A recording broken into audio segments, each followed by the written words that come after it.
We think you should know that Imperfect Heroes podcast is a production of Little Hearts Academy USA. You're listening to Imperfect Heroes, Insights into Parenting, the perfect podcast for imperfect parents looking to find joy in their experience of raising children in an imperfect world. And I'm your host, DJ Stutz.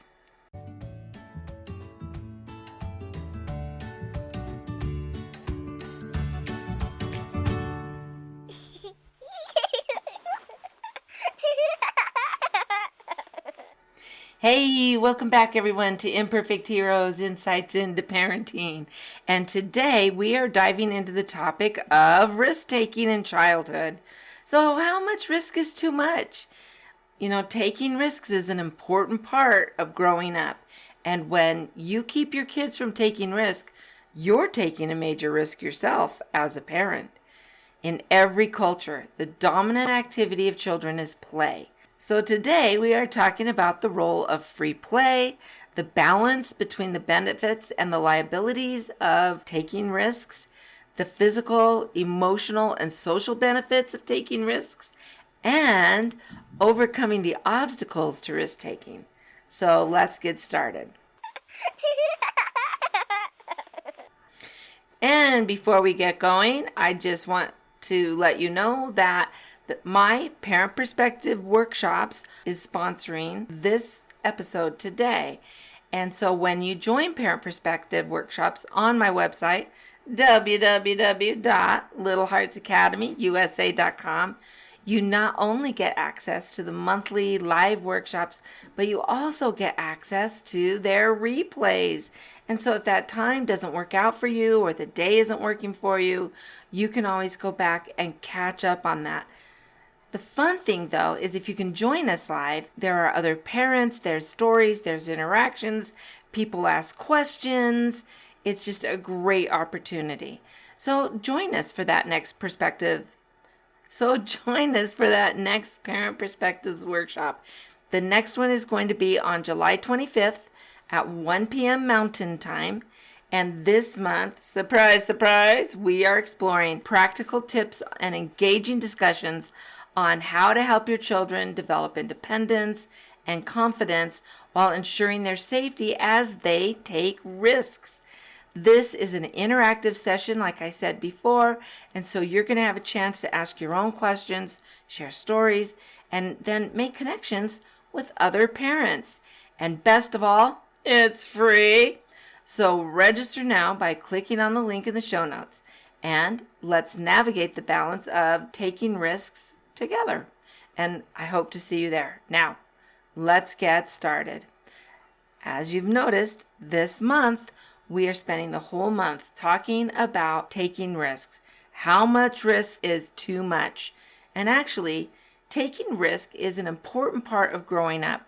And when you keep your kids from taking risks, like I said before, you're taking a major risk yourself as a parent because there are consequences and things that they're not going to learn that they need to learn. And, you know, kids love to play, and we kind of beat it out of them in so many ways. Even at school, sit down, be quiet, do this, do that. And I know we need to have that element as we're trying to teach 30, 35 kids at the same time in one room. There has to be that coordination, but amazing teachers really are able to set up the room, set up the learning environment, and so the kids aren't just sitting all day. That's an interactive thing. They are working on projects, they're moving around, they're working with friends and offering ideas. And so that's what we really need. For kids, when we talk about free play, that is something that is not organized or necessarily goal-oriented. It's something that happens inside, that they just want to do it. They just go and come up with their own plan as they run outside. I don't know how many of you remember. I remember coming home, and it was like, go outside and play, and do not come in for whatever time. Usually it was about an hour. And I've got to tell you, that is a great thing to do if you can every day with your kids, before they start in on homework, before they even go to a football practice or a soccer practice or an ice skating lesson, dance lessons, whatever it is that we've got our kids involved in, because those things, while they're great and they're fun, that is not free play. That is not them being able to just organize themselves, set things up for themselves, and have fun. That is really necessary. So free play often looks like something that is very physical. It's rough and tumble. It can involve objects, toys, and it's going to involve imagination and role playing. So it may not even have to be outside. Maybe it's building something out of the blocks on their own, or a tea party or a dress up. So it can be inside, but outside is also really good too. They need that time outside. But when kids are left to play on their own, they start learning many important things. They're learning things like social roles and social norms. They're learning about values, and they're building up their own physical strength and their own confidence. And they're incorporating creativity. You know, when kids are always doing things that are assigned, do this, do that, and there's value in saying, make your flower look like this, draw between the lines. There is value in that because they are learning fine motor skills. They're learning to control their fingers when they are trying to stay as close to the line as possible, but not go on the other side of it. When they're following instructions from a teacher's giving them verbal instructions, and they're trying to duplicate that the best way they can. There's academic and cognitive experiences that are positive there. But if that's the only kind of experiences that they're having, whether it's a coach telling you run up and back, or skate around, this obstacle, or do the dance this certain way, they are learning things. They are getting physical. They're building up their physical strength, but they are not incorporating some of these other pieces that come along with playing outside and taking risks on their own. And so through all of this, when they're able to do that, they're building that self-confidence. They're building that independence. And they're learning to make their own decisions and problem solve and develop that self-control on their own without someone telling them, do this, do that. They're learning how to follow their own rules. It's really funny when you look outside and you see some kids and they've come up with their own game, their own thing to play. And so when they're outside and you watch them and they're playing with a bunch of friends, they come up with their own rules, the grass is lava or whatever, and they start enforcing those rules. They're learning about things in a different way than in those rules are set up for them. These are the rules of the game. These are the rules of the dance. This is how our classroom goes. And again, there's value in all of that, but there's also a great value with the experience of learning to make their own rules and develop their own games and maintain that with their friends. They're building these relationships, and these are the relationships that are going to last. And so when we talk about free play, we're referring to something that is internally motivated. It is not something that is organized or necessarily really goal-oriented. So let's talk about the balance between the benefits and the concerns of allowing our kids to take risks. And there are all kinds of risks that can come with independent play. So how do we balance the benefits with keeping them safe? The truth is that most injuries that come from risk-taking are just in the boo-boo category. They're not going to require much more than rinsing it out and throwing on a Band-Aid. But the benefits that they gain are generally worth it. And even if they do have a bigger injury that requires more attention, they're going to learn from that experience. And this is part of their memory. This is part of them growing up. It's not the end of the world. If they twist an ankle or, heaven forbid, break an arm, kids survive these things. I'll bet you and I did. So let them have that. The benefits, I think, are well worth the risk. So whether it's climbing a tree or some kind of a structure, using grown-up tools or riding a bike down a hill, Kids need the freedom to try new and sometimes scary things. So I grew up in Los Angeles. I have 5 younger brothers, 1 younger sister. And I remember there was this hill. We called it Lassen Hill. Surprise, surprise, it was on Lassen Street. I don't know if it was a street or an avenue. But we thought it was a pretty steep hill. I think if I went back and saw it today, it wouldn't be nearly as steep as I remember it. But at the bottom of this hill was a stoplight. And so my brothers and I, we'd be on our bikes and we'd go to the top of the hill. But you're going so fast that it's hard to stop once you hit, and there's cross traffic. We learned math skills. We learned physics skills. We learned how to time it. We were watching out for each other. And so we figured that once the red light hit, we would count so many, head down, and by the time we hit the bottom of the hill, the light was green. We shoot on through, and that's what we did. We learned to watch out and take these risks, and we learn so many great skills from doing things. Now, I'm sure if my mom knew what we were doing, she'd have had a fit. I'll be honest, my kids, adrenaline junkies themselves, they love taking risks. I can remember my son Shiloh, man, he was climbing everything, and I was always worried he was going to fall. But what I wound up doing is just standing close enough that if he did, I could catch him or grab him on his way down. But let him try those things. Let him try scaling the cinder block fence or wall that you have around your property and being there for them, letting them climb the big play structures at the playground and letting them find new ways to do that. It's so funny. I was sitting in the parking lot just last week at a Walmart, and I can't remember why. I was just in the car.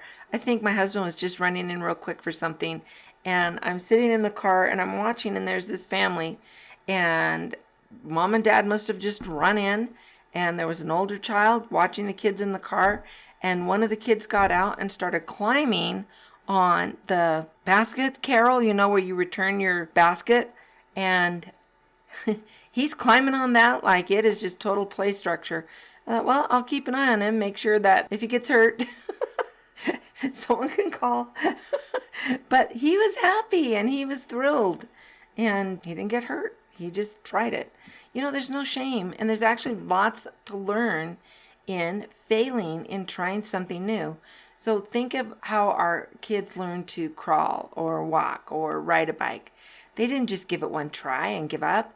They fell several times. They got bumps and bruises, but they got up and they tried again and again until they figured it out. So there's a research team, and I'm going to talk about a couple of research teams on this episode. But the first one I wanted to share was the research team of Bersoni, Gibbons, and Gray, and they've done several research projects on this very topic, on children and how they take risks. And among their findings, they found that some of the favorite things that kids love to do, I don't think you're going to be particularly surprised by this, but playing at heights, climbing up, right? Rushing around at high speeds, using grown-up tools, playing near elements such as water and fire, and rough and tumble play like wrestling, and playing away from that adult supervision.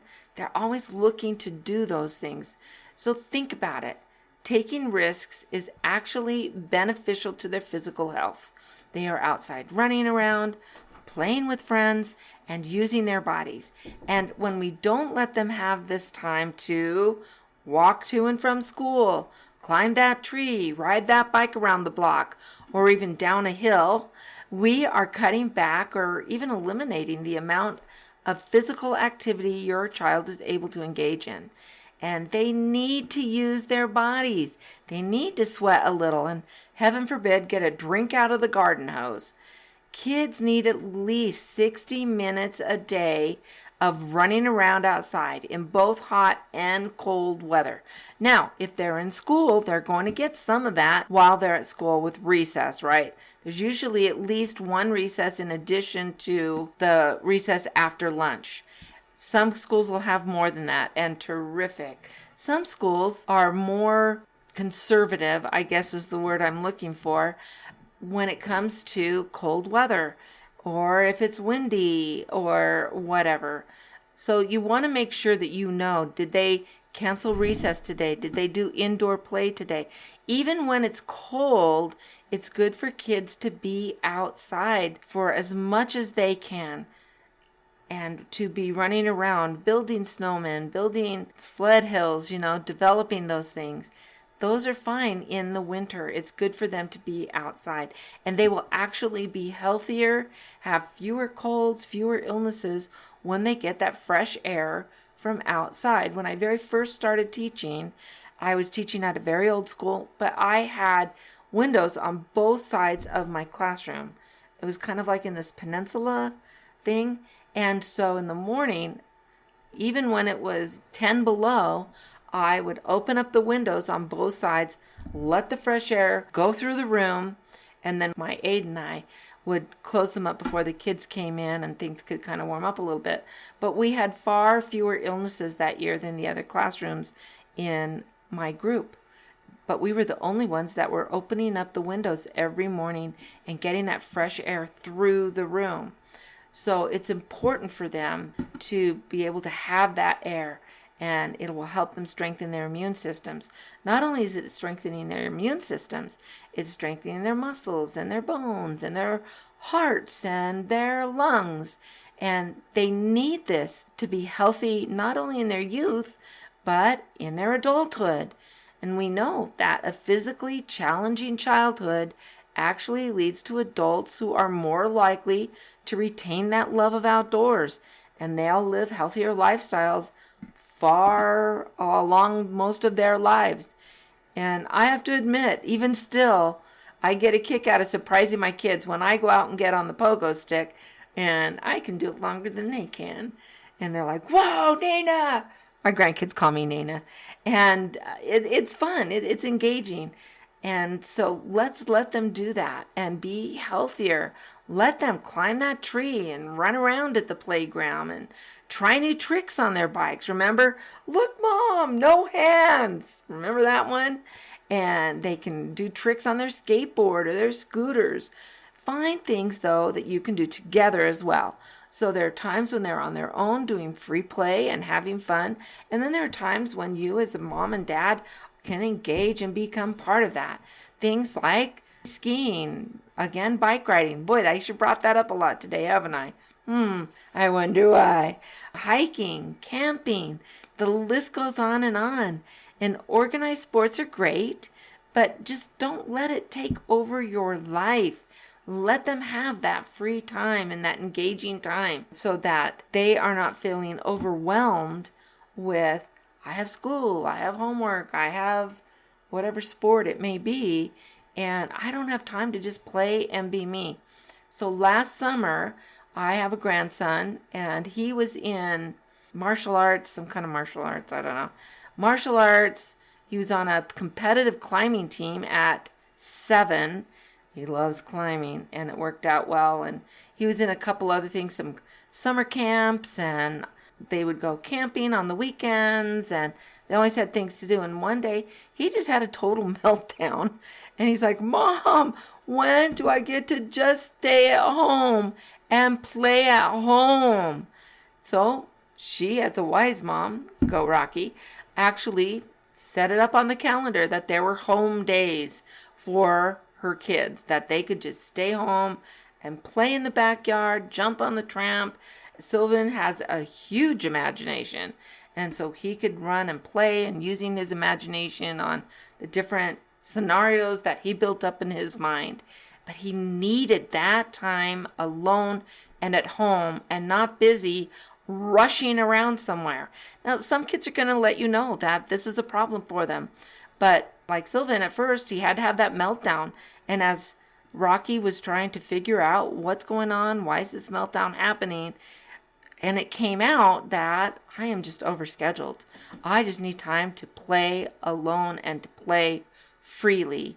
Ride my bike on, they live on a cul-de-sac, ride my bike on the cul-de-sac and play with the neighbor kids. And that's what he needed. Some kids are going to just tell you that Some kids are not. They're going to hold it in, and you're going to see it manifest in other ways. And so really pay attention to what's going on with your kids. Now, in addition to the physical benefits, there are emotional benefits to risk-taking as well. And so when kids try these big, scary things and they accomplish them, they gain self-confidence, especially when it's something that takes a while to master. So I want you to think, do you remember the elation of finally mastering riding your bike without the training wheels, or jumping rope successfully, making it across the monkey bars all by yourself? Let's not rob our kids of these memories. And when they master these skills, they are building their own self-esteem. And the more difficult the skill is, the greater the significance it will be to them. I remember think about when that big thing happened, or you accomplished that big thing as a kid, and it's a memory for you, right? So even if there is a greater risk of falling or getting hurt, chances are they're still not going to. And chances are that they are actually going to learn things like mastering a skill, like persevering, making connections, problem solving, and then helping others along the way. Aren't all of these skills we want our kids to have? And so don't rush them. Just allow them to take their time, calculate their next move, and evaluate where they went wrong. And they will learn to actually reduce their own risks in future endeavors. They're going to learn my limitations. This is my reach. This is whatever. And they're going to learn more about keeping themselves safe as they take these risks and master these skills. And then they're going to overcome their fears, just even if it's inch by inch. That is fine. And that gives them the courage to face other fears. They're also developing their vestibular system, which is often called the sixth sense. So this system is the awareness of where you are in space, up and down, left and right, how close you are to other objects and other people, how close you are to the ground. And that's your vestibular system. And it's by these kinds of activities that we've been talking about that system gets developed. There's also social benefits to taking risk. So here's another research team, Jones, Greenberg, and Crowley. And they found that when children are free to play independently and take risks, that they're learning about social norms and following rules. You know, kids are really good at enforcing their own social rules and their own game rules as they play on their own. When you look outside and there's a bunch of kids, they come up with their own rules and how they're going to play pirates or the grass is lava or whatever it is. They come up with those rules and they enforce their own rules with their friends. And it's kind of fun to watch. They also look out for each other and they support their friends if someone gets hurt or someone's afraid. They also become more creative. And when issues arise, they're gaining experience in problem solving. How are we going to build this fort? How are we going to make a bridge? Well, what's going to be our pirate ship and how are we going to make that work, right? They're problem solving. And another thing is they're learning about self-control as they have to take turns and they have to work with friends. And then these skills set them up to be more successful as they become adults. So that same research group, Jones, Greenberg, and Crowley, back in 2015, they published a research study, and it showed that social and emotional growth in kindergartners, right, how they are developed in kindergarten, is going to predict their success or their lack of success well into their adulthood and across a wide variety of disciplines. It also affects the likelihood of, listen in, future criminal activity, substance abuse, and mental health issues. So they are on their way to having these traits that are going to help them or not help them as adults by the time they're in kindergarten. How important are these early years, guys? So important. So what are the biggest obstacles to risk-taking? Actually, the biggest obstacle is you and me, the parents. We worry so much that our kids are going to get hurt, either physically or emotionally. But getting hurt and overcoming these challenges are just part of being a kid and part of growing up. And if we don't give them these skills or help them develop them when they're young, how are they going to manage them as adults? Do we protect them from all injuries, physical and emotional? And then when they become teens or young adults, we say, off into the big wide world you go. I know I've solved all your problems for you in the past, but now you've got this. I've seen too many young adults falter and struggle with managing typical adulting problems because they were never given the chance to develop the skills as children. And then the second biggest obstacle that they found in their study is the fearful child, the child's own fears. So each kiddo is different with individual temperaments. And while some kids are hard to rein in, like my boys, woo, others seem to have a natural fear of just about everything. And so for these kiddos, it's good to just sit with them frequently and talk with them about what they think might happen. Well, what do you think would happen if you walked down to the corner and back? What do you think is going to happen if you ride your bike to school and I don't drive you? What do you think is going to happen if you go and play at a friend's house? Some of that is beyond what kids are able to do, but if they can talk about what they're worried about, what they're projecting as to what might happen, this is going to give you a better idea of what you're dealing with.